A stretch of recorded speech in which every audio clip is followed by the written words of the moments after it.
a visualizar una parte del trabajo final, que es identificar qué movimientos están aportando a las transformaciones de los imaginarios atávicos que definimos en la sesión del video chat pasado. Entonces, hoy vamos a mirar cuáles de nuestros personajes y de nuestros movimientos están construyendo a la deconstrucción de los límites, cuáles están aportando a la construcción de una nueva ética. Y así vamos a ir por cada uno de los imaginarios atávicos, pero quienes van a hacer el esfuerzo de decirlo y por qué van a ser ustedes. O sea, yo lanzo la pregunta y ustedes van diciendo. Les decía que esto les va a ayudar para el trabajo final, porque el trabajo final hay que hacer esto exactamente, pero no solamente con los movimientos y personajes que hasta ahora hemos estudiado, sino con con todos los movimientos que hemos trabajado hasta el final. Bueno, en primer lugar, buenos días, que no los había saludado, no las había saludado, qué vergüenza. Me alegra mucho que estén con nosotros y con nosotras, y decirles que ya casi se nos acaba el semestre, lamentablemente. Bueno, no sé si lamentablemente para ustedes, para nosotros sí es lamentable, porque los perdemos de vista en el resto casi que en el resto de la maestría, y nos da un poquito de pesar no seguirlos acompañando, por lo menos nosotros tres. Solo nos queda un trabajo, que es un trabajo colectivo, el trabajo de la actividad 14, y este trabajo va a consistir una primera parte en identificar, no sé si al menos 2 elementos de cada uno de los movimientos estudiados en el capítulo 7 del libro, y que están 2 elementos que les haya llamado particularmente la atención de los movimientos que se tratan. Creo que son 2, no estoy seguro si son 2 o 3, pero pues miren ustedes en la guía, y yo les voy a mandar un correo de hoy a mañana para precisarles un poco esto. El segundo punto se trata de que escojan alguno de los movimientos que están allí, o también, si ustedes deciden escoger otro movimiento de los que no están allí, también pueden hacerlo, ¿sí? Y luego van a identificar en ese movimiento qué elementos de los que vieron más arriba están planteados a través de ese movimiento en sus prácticas, diríamos, ¿sí? Y luego, pues, unas conclusiones. Es un trabajo colectivo, es muy importante el trabajo colectivo. A veces nos requiere un poquito más de esfuerzo, pero les pedimos el favor de que intenten, de que hagan este esfuerzo, porque las personas que lo han hecho y que han facilitado, diríamos, el ejercicio, quedan profundamente satisfechas, no solamente del trabajo académico, diríamos, que se hace colectivamente, sino también del haber conocido personas de otras regiones, de otros sitios, y establecer también relaciones de afecto, que, como hemos dicho, todos nuestros cursos son relaciones muy importantes para el esfuerzo que estamos intentando hacer de cambiar esta realidad. Bien, vamos entonces. ¿Hay alguna pregunta hasta el momento?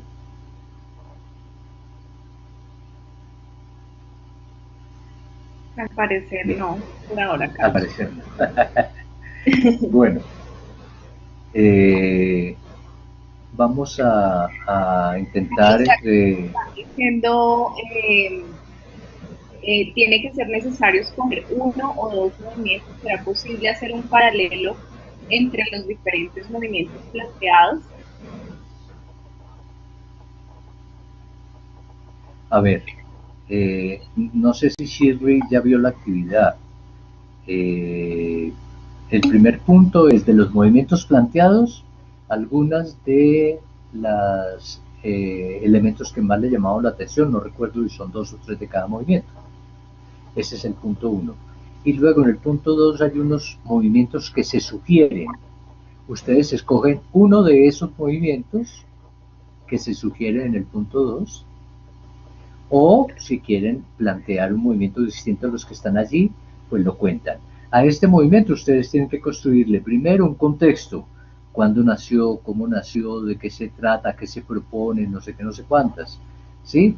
Vamos a explicarles, no nos detengamos si les parece, en esa actividad que vamos a hacer a partir de esta semana, porque les vamos a enviar un correíto entre hoy y mañana intentando explicarles en detalle. Si a alguien no le queda claro, pues nos escribe, ¿les parece? Dicen si el trabajo se puede hacer con personas con las que ya han trabajado en otros cursos o ustedes los Por lo menos, asignan. al respecto, por lo menos en mi curso, el 985, hace más de 15 días les envié un correo diciéndoles que podían establecer sus grupos.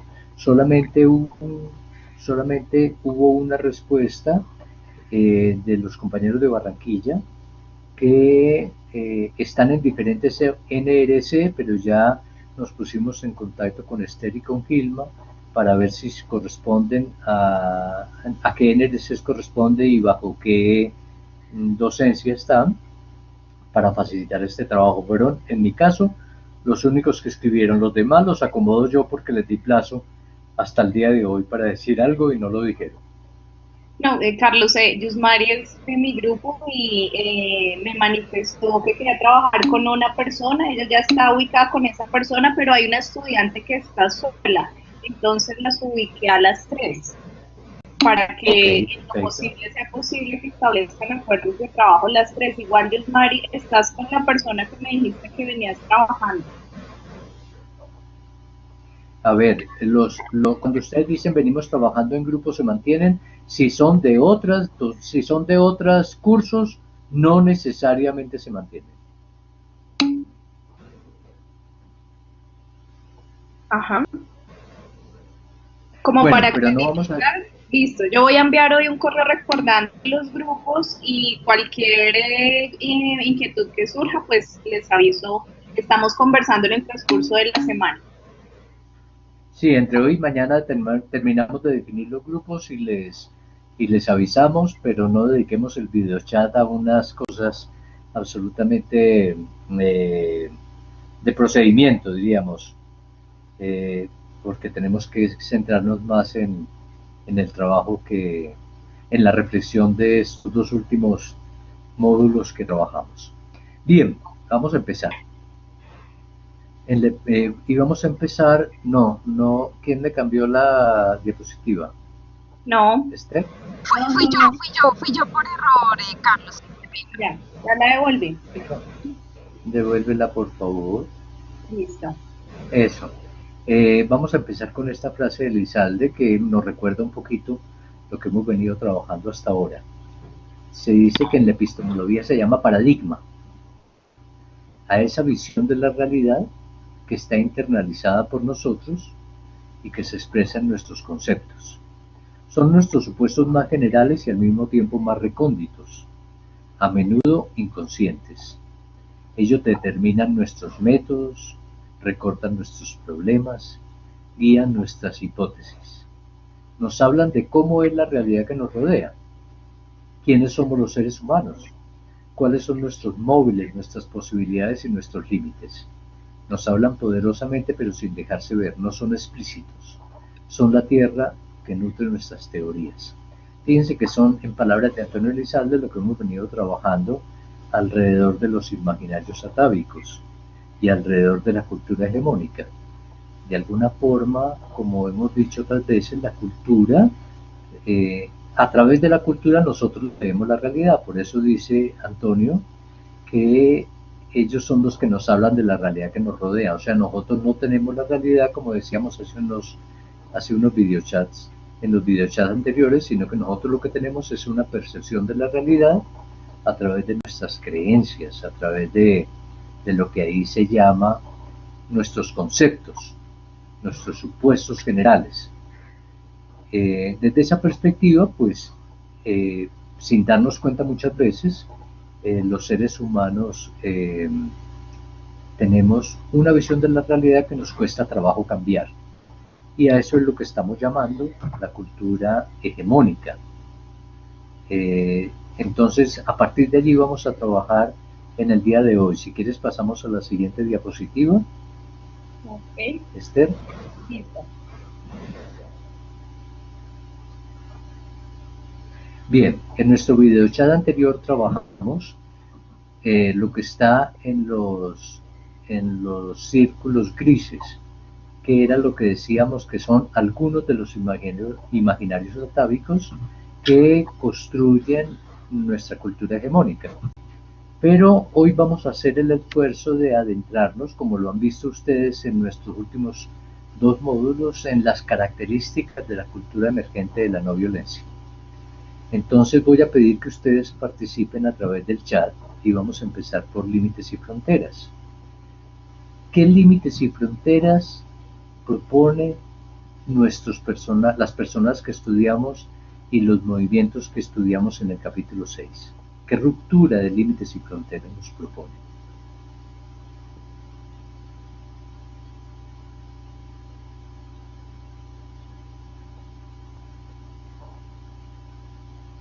Se quedaron callados, mudos. Tienen habilitado el micrófono para quienes quieran hacer sus intervenciones. Sí, Mari.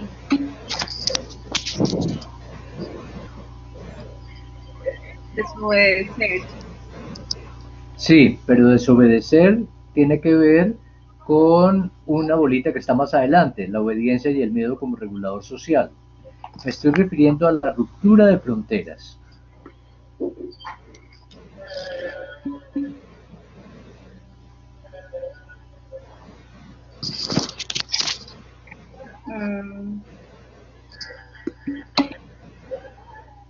Respeto por el otro, por los otros. Estoy diciendo qué personas o qué movimientos están proponiendo ruptura de fronteras y cómo. Esa es la pregunta. ¿Qué personas o qué movimientos de los estudiados hasta ahora están proponiendo ruptura de límites y fronteras y cómo? Esa es la pregunta que quiero que intenten responder a través del chat. ¿Escribimos o participamos? ¿O lo puedes hacer? Pues. Si quieres puedes hablar, no hay problema. Ah, es que alcé la mano, pero no me han dicho si hablo o no.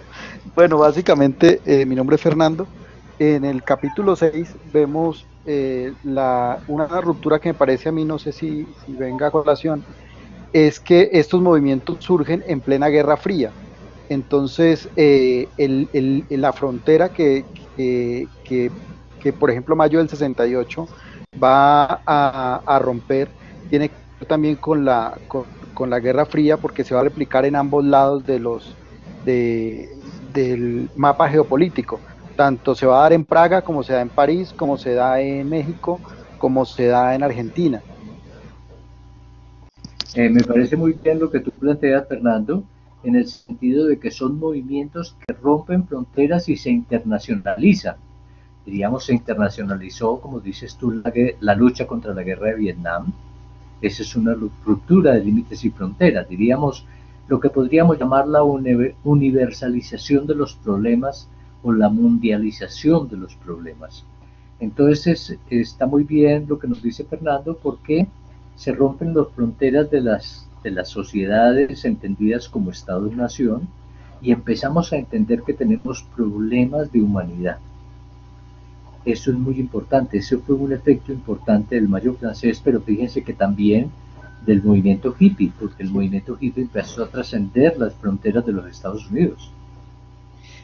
Profe, yo tenía una, pues no está citado ahí, pero con el movimiento feminista, no sé si valga la pena mencionar, por ejemplo, el movimiento feminista que no se menciona allí, que es el de Túnez, donde pues la mujer, claro que no es propiamente nacido de un movimiento de resistencia, sino también de legitimidad del Estado en este momento, donde la mujer en el mundo árabe por primera vez se quita el velo, accede a participación social.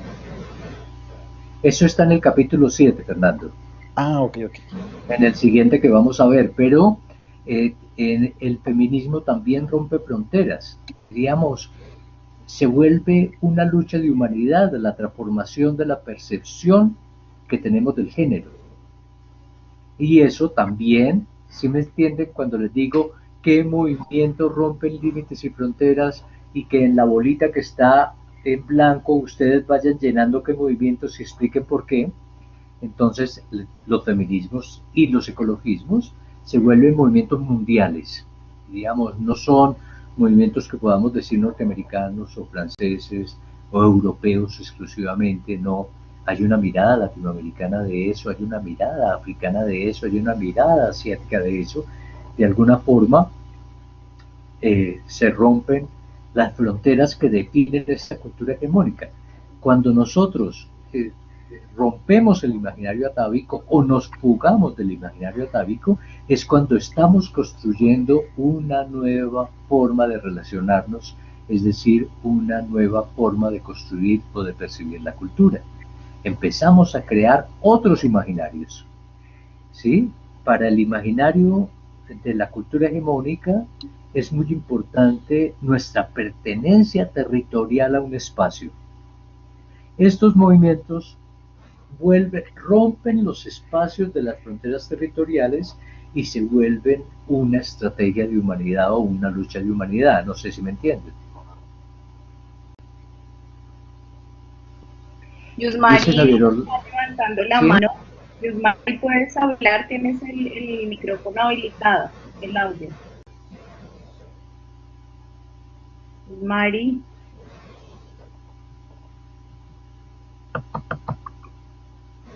No. El movimiento de la lucha contra el apartheid está en el capítulo siguiente, por lo tanto no vamos a hacer referencia a ese exactamente porque va a ser nuestro trabajo de la próxima semana, del próximo video chat. Los indígenas, por ejemplo, en su concepto de territorio, no hay ahí exactamente una ruptura de fronteras, sino una delimitación de otras fronteras, una construcción de otras fronteras, pero son fronteras. Lo que estamos viendo es cuando se rompen las fronteras. Dice Javier Orlando que los nuevos feminismos deconstruyen la frontera entre los hombres y las mujeres. Este es muy importante, una deconstrucción importantísima de las fronteras. Estamos aprendiendo que esa frontera que establece la cultura hegemónica entre los hombres y las mujeres es una construcción cultural y que tenemos que derribarla, que tenemos que los hombres transitar tranquilamente por el espacio de lo llamado femenino y las mujeres transitar tranquilamente por el espacio de lo llamado masculino, porque lo que se llama masculino y femenino no es que sea una referencia biológica de ser hombre y ser mujeres, sino que son construcciones culturales. Y nos empezamos a dar cuenta de que esas construcciones culturales de la cultura hegemónica nos castra como personas, diríamos, no nos permite ser personas integrales. Los hombres y las mujeres nos empezamos a dar cuenta de que aquello que se llamó femenino también me atraviesa. Los afectos no son exclusivos de las mujeres, aunque la cultura se los haya dejado a ellas. También yo como hombre me descubro profundamente afectivo, me descubro un hombre con sentimientos, una persona con sentimientos y poder desarrollar mi capacidad para expresar sentimientos como hombre me enriquece como persona. Entonces allí, como dice Javier Orlando, también se están dando unas rupturas de la deconstrucción entre los hombres y las mujeres. Pero como no nos podemos quedar aquí, vamos a pasar al siguiente, simplemente para decirles que los ecologismos rompen las fronteras establecidas por la cultura hegemónica entre humanidad y naturaleza. Empezamos a percibir que somos parte de la naturaleza. Eso ya es una ruptura de unos límites establecidos por la cultura hegemónica, ¿sí? Entonces, fíjense, la universalización de los temas y también las rupturas entre lo masculino y lo femenino y también la ruptura entre seres humanos y naturaleza. Bien, ¿cuáles de las personas o movimientos? Bueno, muy importante en Límites y Fronteras Gandhi, porque Gandhi dice los ingleses no son nuestros enemigos. Ellos también merecen ser cambiados.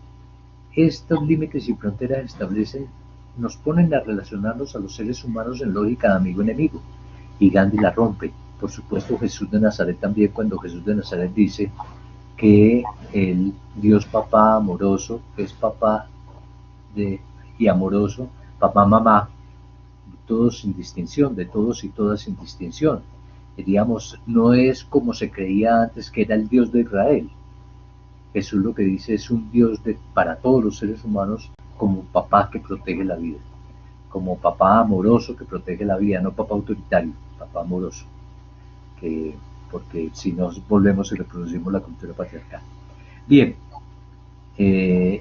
dice Yusmari, el empoderamiento femenino frente a toda la sociedad y no solo frente a los hombres. Encontramos nuevos valores como dadoras de vida y constructoras sociales. Sí, bueno, dadoras de vida, eso no es muy nuevo, eso sigue siendo más de lo mismo, pero el que las mujeres decidan que su cuerpo no está definitivamente condicionado a la maternidad es una ruptura de fronteras.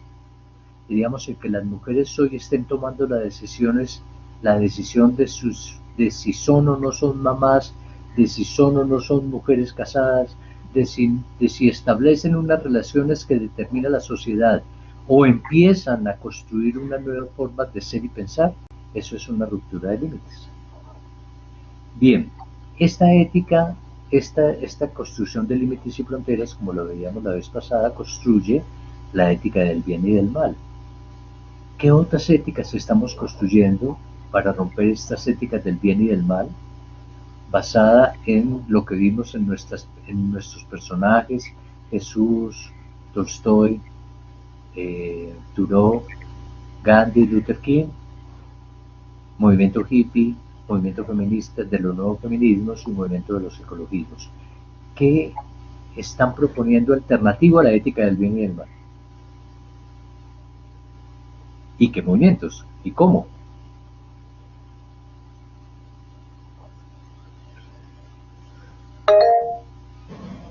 Fernando. Sí, por ejemplo, en la ética, en el Sermón de la Montaña, vemos, y que después lo va a retomar Gandhi, pero pues que Jesús lo establece, esa es justamente la ruptura entre el bien y el mal a través de la oda a la fragilidad. En la oda a la fragilidad, él va mencionando cómo el bien trastoca pues el mal y convierte, casi que se vuelve, el mal se convierte en bien. El hecho de acompañar al otro, quien lo obliga a caminar 1 milla, caminar 2, ya establece otro tipo de relación que rompe la concepción de bien y mal. Sí, yo estoy de acuerdo con Fernando que hay una ruptura de la ética del bien y del mal en la medida en que yo ya no percibo al otro distinto a mí como mi enemigo, sino como una persona que también merece la oportunidad de ser transformado, como decía Gandhi después. Los ingleses también merecen ser transformados, o sea, de construir la lógica amigo-enemigo es construir una ética no basada en el bien y el mal. Y Martin Luther King lo va a mencionar cuando dice que no hay que no hay que vencer al enemigo, sino convencerlo. Claro, ahí también hay una deconstrucción de la relación amigo-enemigo y por lo tanto una deconstrucción de la ética del bien y del mal. Juan Ramón dice vivir en la diferencia, o sea, aquí tendríamos que poner en esta bolita que tenemos adelante, al lado de ética del bien y del mal, la ética de la diferencia, la ética de la diversidad que están proponiendo los movimientos ecologistas. Digamos, uno lo que observa en un ecosistema es la vivencia armónica de los diferentes, ¿sí? Y eso deconstruye la lógica del bien y del mal y está construyendo una ética de la vida. O sea, aquí el movimiento ecologista está siendo muy importante para deconstruir esa ética del bien esa ética del bien y del mal hacia lo que podríamos llamar la ética de la vida, el valor de lo otro, como dice, del otro y de lo otro, o sea, de lo que es distinto, como dice Shirley Viviana. ¿Alguien más? Vilma. Sí, Carlos Eduardo, y agregar también que en estos nuevos movimientos ecologistas empieza este nuevo concepto de la justicia ambiental, precisamente rompiendo, digamos, cuáles, digamos, no solamente sobre lo que está bien y mal, sino realmente rompiendo ese dualismo, yendo un poco más allá y es buscar esa justicia, ese equilibrio ambiental, ¿no? Que es el tema de justicia ambiental.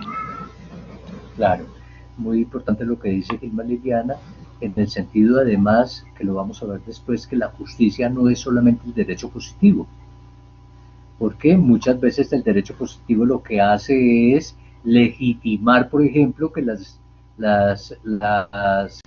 grandes compañías exploten el oro en zona de producción de agua.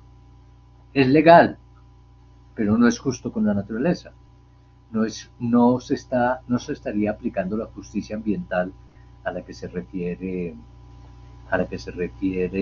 Gilma Liliana. Entonces fíjense que las nuevas éticas nos están poniendo a pensar no en lo que es bueno o malo, sino que es conveniente de cara a la protección de la vida. Eso es lo que empezamos a llamar la ética de la vida. No sé si me explico.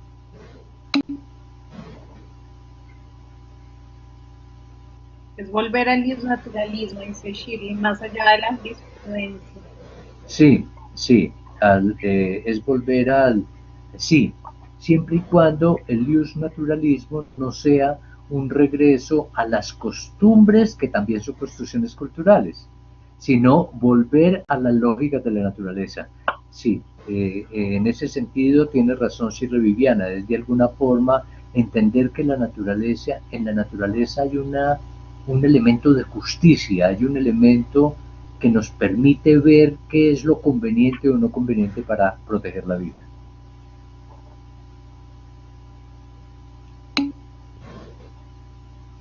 Eh, sí, volver a la vida simple, pero no tiene mucha relación con la ética del bien y del mal.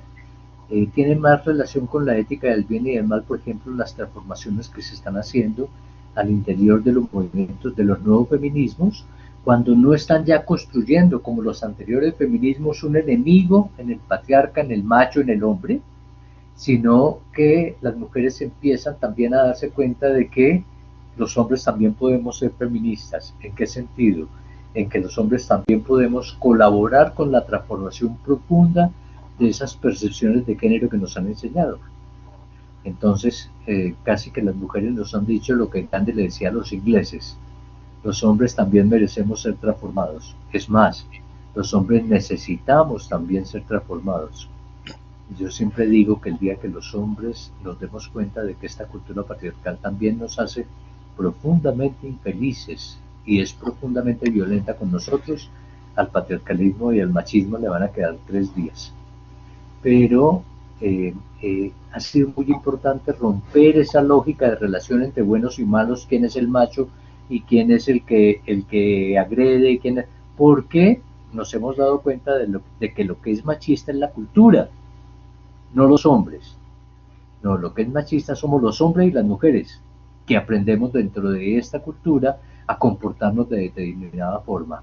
Esta ruptura de la relación amigo-enemigo entre hombres y mujeres en las luchas por nuevos feminismos y por construir nuevas formas de ser hombres y nuevas formas de ser mujeres, formaría parte también de la ética alternativa, la ética del bien y del mal. Bien, seguimos con lo siguiente: relación fuerza física y sobrevivencia. Aquí, ¿qué nos aportan?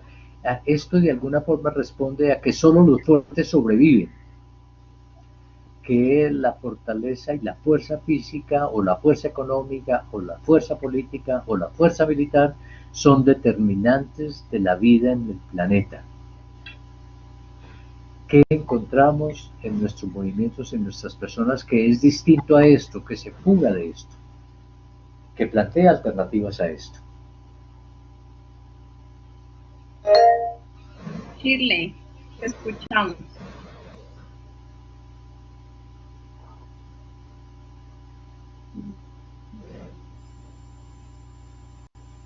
Shirley.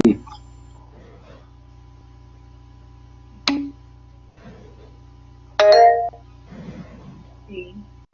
No, al parecer hay un problema de audio. Pues entonces escribe, la fuerza del más débil, dice Juan Ramón, sí. Empezamos a descubrir que la debilidad también es una fuerza, que la fragilidad también es una fuerza. Eso es muy importante. ¿En quién de nuestros personajes lo vemos clarísimo? Carlos, algo interesante que creo que los estudiantes pudieron verlo en las lecturas es que lo personal también es político. Y en ese sentido, pues recogemos esta idea del poder de periferia, ¿sí? Donde no se niega Sí, la importancia del poder de centro, sino que el poder emerge desde otras dimensiones de la vida que son también muy significativas y muy importantes. Entonces, lo personal también como parte de una fuerza política. sí. Lo personal que parece ser frágil como forma de expresión del poder, como espacio donde también se pueden dar relaciones de poder, que son espacios donde también se pueden realizar profundas transformaciones. En ese sentido estoy muy de acuerdo con lo que dice Esther. Aquí dicen Tolstoy cuando habla de la opinión pública, sí, el poder está en la periferia. Empezamos a darnos cuenta de que aquello que parecía que no tenía poder empieza a aparecer con poder. Gandhi es una expresión clarísima del poder de la fragilidad. Él como persona, su cuerpo, diríamos también, no solamente lo que plantea. Los jóvenes, que se creía que la juventud era ausencia de poder porque el poder estaba en manos de los adultos, y el movimiento hippie y el mayo francés nos habla profundamente de la participación y de la expresión de los jóvenes como poder, como sector que tiene poder y que puede transformar realidades. En Jesús, en el Sermón de la Montaña, dice Fernando, al colocar la otra mejilla es otra expresión de poder. Mi poder es no responder con violencia, eso también lo plantea Tolstoy, ¿sí? Yo inhibo mi violencia y eso me da un poder, construye lo que llama Gandhi el satyagraha o la fuerza de la verdad. Fernando, Fernando, Sí, estaba tratando de escribir. Pues también Gandhi, cuando menciona la fuerza de la verdad y la no violencia, Mandela cuando llama a construir un país aún después de salir de prisión, que también es otra expresión de la relación fuerza física y sobrevivencia a la no violencia. También la resistencia de Martin Luther King, que comienza como una resistencia civil. Todo el movimiento civilista americano, que no lo hace con violencia, renuncian a la violencia, pero no renuncian a expresarse. Cierto, Fernando, muy cierto lo que tú dices. Y quisiera resaltar también lo que dice Roger, que la legitimidad del poder se corroe cuando se cuestiona. Eso tiene que ver mucho con lo que vamos a ver más adelante de la desobediencia. El poder del papá reside en que los hijos obedezcan. Y lo plantea de alguna forma Thoreau, recogiendo a Etienne de la Boétie. Cuando el poder del tirano reside en, en que nosotros le obedecemos. Si nosotros le retiramos ese poder, ¿sí?, el tirano se queda sin poder. O sea que el poder de centro depende de la periferia. La periferia es la que le da legitimidad y poder al centro. Y cuando nosotros cuestionamos ese poder del centro, el centro empieza a quedarse sin fuerza. O sea, eso es la construcción de unas nuevas lógicas de la fuerza, que no son fuerza física para dominar, que no es fuerza militar, económica o política para dominar, sino que son fuerzas deslegitimadoras de cara a construir nuevas percepciones de poder. En ese sentido, eso nos une inmediatamente con eh, la deconstrucción de Juan Guillermo, la reflexión sobre lo público y lo privado. Siempre creímos que el poder estaba en lo público y empezamos, eso es un aporte del movimiento feminista, que en lo privado también hay un poder y un poder profundo de transformación. Dice Juan Ramón que el sacerdote de hoy decía, si no hay disciplina se acaba la milicia. Eso es seguir creyendo que el poder está en los fuertes, o sea que hay que seguir obedeciendo. Y lo que plantea la no violencia es precisamente fugarse de esa lógica. En cuanto a la dominación de lo frágil, eh, la, ¿qué, qué, ¿qué elementos se nos plantean dentro de estos movimientos y estas personas a la fuga de la dominación de lo frágil? Dice, cuando no se quiere participar en la guerra, se puede aportar a una nación desde otros aspectos. Sí, el hipismo también, como dice Fernando, y Shirley dice, nunca sabemos hasta dónde puede llegar esa fuerza de poder hasta cuando se legitimiza. El poder no existe, nace y se ejerce en un momento necesario, sí. Eso es un planteamiento muy importante de Foucault, de que el poder es fundamentalmente un sistema de relaciones y por lo tanto se desplaza permanentemente. Pero la no violencia nos enseña que hay un poder profundo en lo frágil. La minga indígena, por supuesto, es una expresión del poder de lo frágil. Cuando nuestros indígenas deciden, siempre creímos que los indígenas estaban llamados para ser dominados. Eso era lo que nos transmitía la cultura hegemónica, y nuestros indígenas nos dan un ejemplo impresionante de resistencia desde lo frágil, ¿sí? ¿Y dónde está su fuerza? En estar juntos. ¿Y dónde está su fuerza? En no dejarse vencer por el miedo. ¿Y dónde está su fuerza? En la verdad que defienden. Diríamos, en vez de, hoy empezamos a entender que en vez de dominar lo frágil tenemos que valorar lo frágil, ¿sí? Entonces estamos empezando a valorar, por ejemplo, la fragilidad, lo frágil de lo que la cultura llama femenino, para entender que esa es una estrategia de la vida. Fíjense un ejemplo importantísimo que está rodando por las redes sociales hoy, el tema de las abejas, ¿sí? Estamos ante el peligro de que desaparezcan las abejas.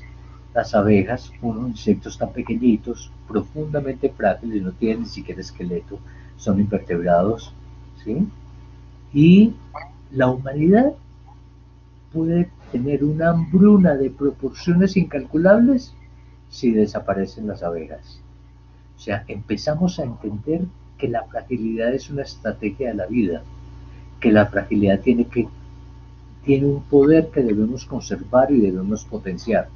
Descubrir la importancia de las abejas hoy es una nueva forma de percibir el mundo. El poder no lo tiene Trump, ¿sí? Es más importante la abeja que Trump. Casi que estamos empezando a descubrir. Es más importante proteger las abejas que ver cómo logramos que el presidente de los Estados Unidos cambie o caiga. ¿Sí? Empezamos a descubrir otros elementos que llamábamos frágiles y que hoy los descubrimos como absolutamente potentes para proteger la vida. Esto es fugarse de la dominación de lo frágil, ¿sí? Fugarse de la dominación de lo frágil es empezar a entender el tema de los jóvenes, la participación de los jóvenes, de los niños y las niñas, el establecer una relación diferente entre nosotros y nosotras, y no una relación poderoso-frágil, dominador-dominado o dominada, sino una relación distinta de colaboración. Es empezar a entender que el problema no es competencia, sino colaboración. Que la colaboración, el enseñar a la colaboración y a la solidaridad nos puede nuevamente salvar de la extinción, como en algunos momentos de la humanidad la colaboración entre las pequeñas tribus sirvió para salvar de la extinción a estas pequeñas tribus. Hoy empezamos a entender nuevamente que enseñar en la solidaridad, en la colaboración, ¿sí?, nos puede ayudar a construir un mundo en donde la dominación de lo frágil no sea la estrategia. María Elena dice, mayo del 68 una revolución social que da poder a la periferia, por supuesto, ¿sí?, donde emergen las necesidades de la periferia que no eran tenidas en cuenta. Las consultas populares que dice Yusmari, por supuesto, son expresiones de la periferia, de entender que lo frágil también tiene un poder. Y entonces, lo que hace un tiempo decía, no, esas consultas no sirven para nada porque sale el ministro de Minas y Energía a decir que el subsuelo es del Estado y no sé qué, pero seguimos y sigue apareciendo otra consulta y sigue apareciendo otra consulta hasta que la Corte Constitucional decide que las consultas tienen carácter vinculante. ¿Sí? Gracias al esfuerzo de eso que parecía no tener poder. La marcha de la sal en la India, por supuesto, es otra expresión. Jesús es una expresión profunda del poder de lo frágil. No quiso ser elegido rey, ni nació hijo de Herodes, no, era de los frágiles, y como desde los frágiles se empieza. El sermón de la montaña es una oda a la fragilidad, como se decía también anteriormente. Bien, vamos a pasar al tema de la obediencia y el miedo como regulador social. ¿Qué están haciendo estos movimientos y personajes para plantearnos cosas distintas a la obediencia y al miedo como regulador social?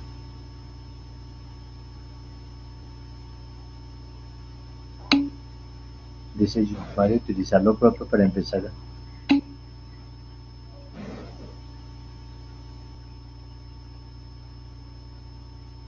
La propuesta del hipismo. Sí.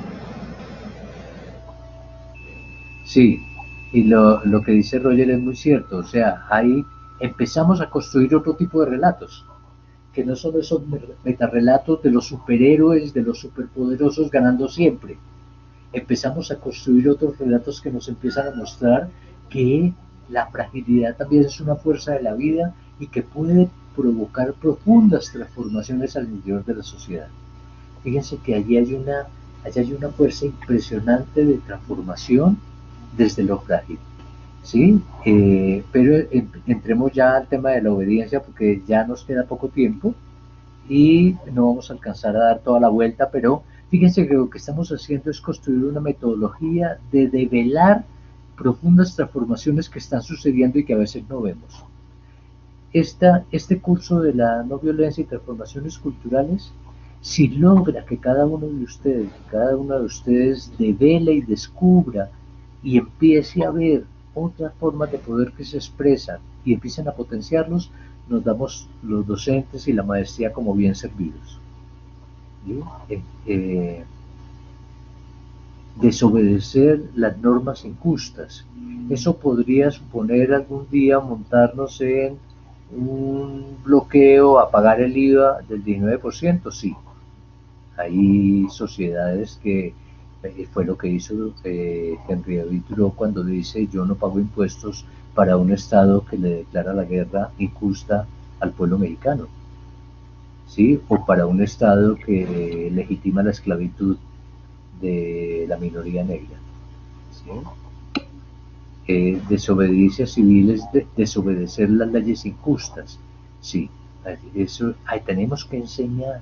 Fíjense cómo todo esto se vuelve una propuesta de construcción de pedagogía social. Cómo en nuestros espacios podemos volvernos en propulsores de legitimación también de la desobediencia. Y por lo tanto, de prescindir del miedo como regulador social. Cómo lograr que nuestros niños no aprendan su relación con los adultos a través del miedo. Porque muchas veces queremos que los niños aprendan a través del miedo. Bloquear el Transmilenio un día, no en el sentido de bloquear que no pase, sino de que nadie lo use, podría ser una idea muy buena. Sí, señores. Fíjense cómo se empieza la cabeza a producir alternativas que desde nuestra propia fragilidad podríamos plantear.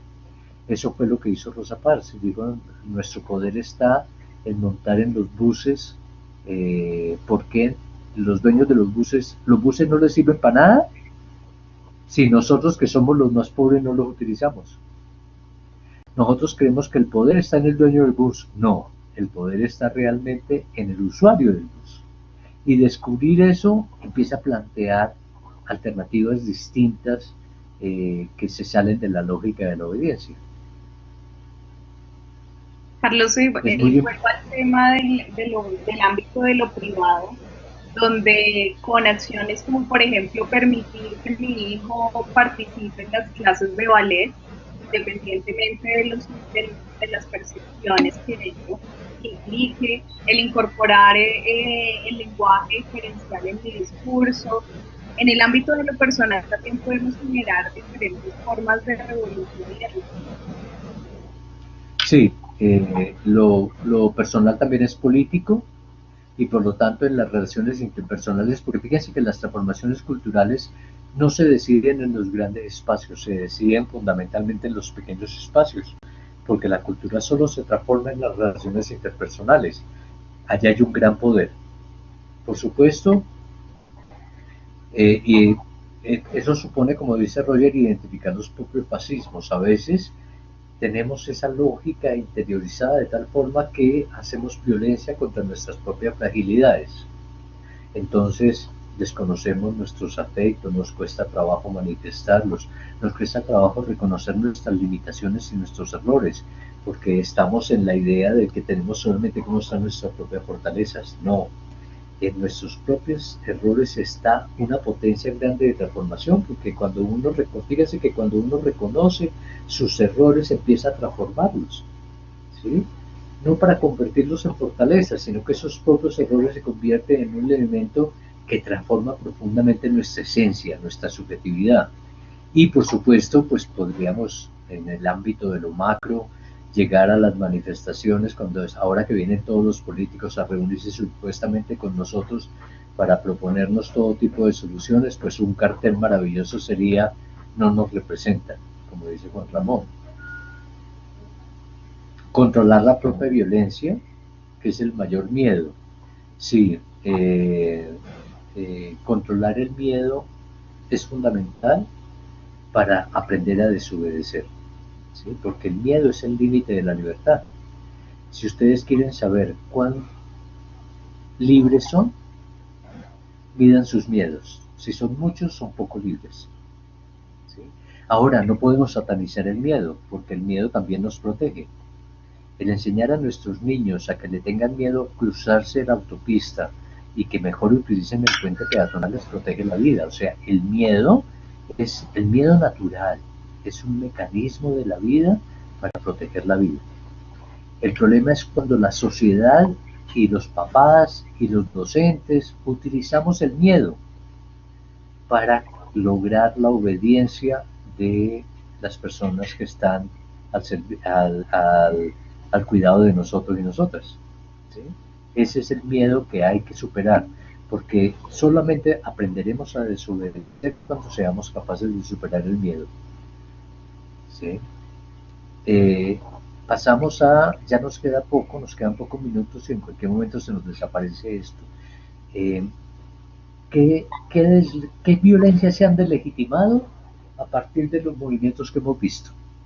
Y terminamos con eso, si les parece.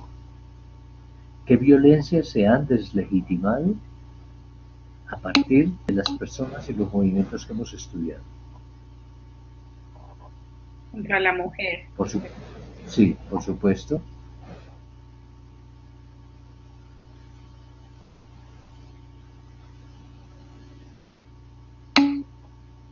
La violencia de la guerra, en las luchas contra la guerra de Vietnam. Contra los niños, por supuesto, la violencia contra los frágiles. Fíjense, eso es muy importante, lo veíamos la clase pasada. Esta cultura la violencia de esta cultura que legitima esta violencia es una violencia cobarde, porque legitima la violencia de los fuertes contra los frágiles. Aquí lo que estamos aprendiendo es a deslegitimar todo tipo de violencia, sin excepción.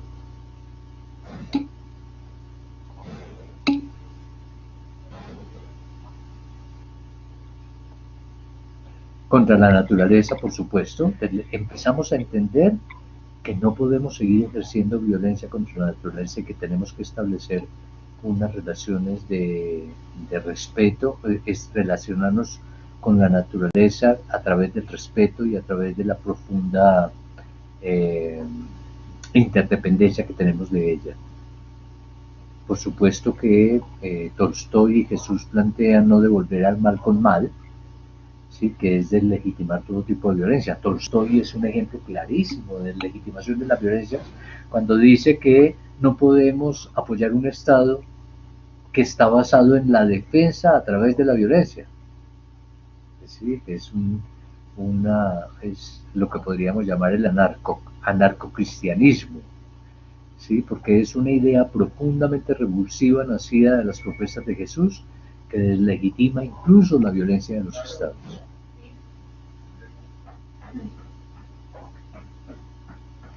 ¿Sí? Deslegitimar la violencia de los poderosos, de todo tipo de poderosos, pero no se trata de que ahora legitimemos la violencia de los frágiles, porque eso sería hacer más de lo mismo.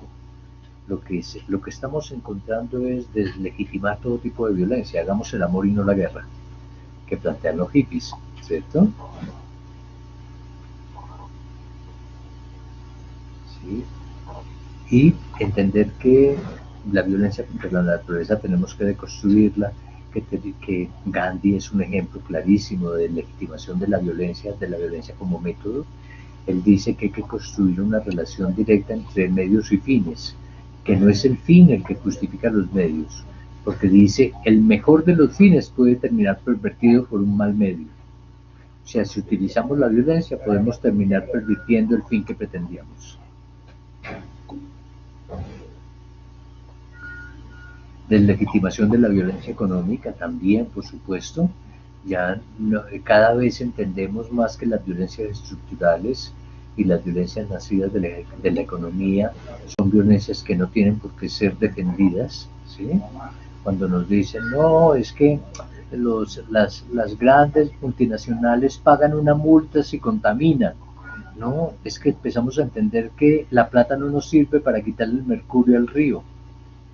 O sea, que no es un problema de plata, que no es un problema de regulación a través de la lógica económica, sino que es una deslegitimación profunda de la violencia que se ejerce contra la naturaleza, porque esa violencia que ejercemos contra la naturaleza empezamos a darnos cuenta de que se nos está devolviendo en contra de los seres humanos. Y si les parece, con eso terminamos porque creo que se nos acabó el tiempo. Hace un tiempo en Nariño estaban muy preocupados cuando hubo esa sequía tan grande el año pasado porque no tenían agua para beber y era gente que vivía al lado del río. La triste realidad es que no podían consumir el agua del río, se estaban muriendo de sed con el río pasando al lado porque el río venía contaminado con mercurio. Podemos vivir sin agua, pero no podemos vivir sin agua, y eso nos habla de las nuevas características de la nueva cultura que estamos construyendo, que es descubrir el poder poderoso de lo frágil.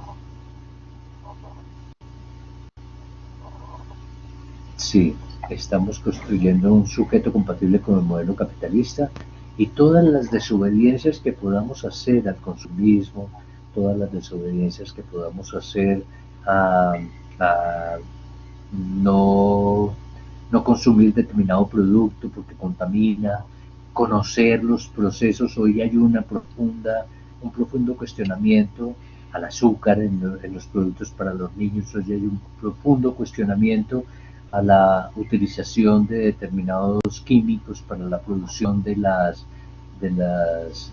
comida en la industria de los alimentos. Digamos, todo eso son desobediencias que empiezan a aparecer y que se deslegitiman por la violencia que produce. Entonces, les agradezco mucho este trabajo que hemos hecho hoy. Fíjense que lo van a ver ustedes en una de las actividades del trabajo final, es ir llenando estas bolitas con aquellos movimientos, ¿sí? Con aquellos movimientos que deslegitiman, ¿sí? Si vamos a decir, bueno, ¿qué movimientos se están construyendo formas alternativas a los unanimismos? Y aquí vamos a poner los movimientos que se relacionan con la deconstrucción de los unanimismos. Hay gente que cuando hace ese trabajo final pone todos los movimientos en todas las bolas. No, no se trata de eso. Se trata de mirar qué movimientos deconstruyen la lógica de los límites y las fronteras, qué ¿Qué movimientos deconstruyen la jerarquización y centralidad del poder proponiendo otras lógicas de poder? ¿Qué movimientos construyen otras lógicas distintas a la justicia y el castigo? ¿Sí? Entonces, bueno, ahí les vamos dando pistas para que, porque lo que se trata no es que saquen mala nota, sino que todos saquen ojalá 100 en ese trabajo, porque nos dejaría a nosotros profundamente satisfechos de haber conseguido que todas ustedes y todos ustedes hayan aprendido mucho en esta construcción colectiva del curso de no violencia y transformaciones culturales. Es colectiva no porque nos lea a nosotros y lo que nosotros proponemos, es colectiva porque ustedes están construyendo una nueva forma de mirar su propia realidad.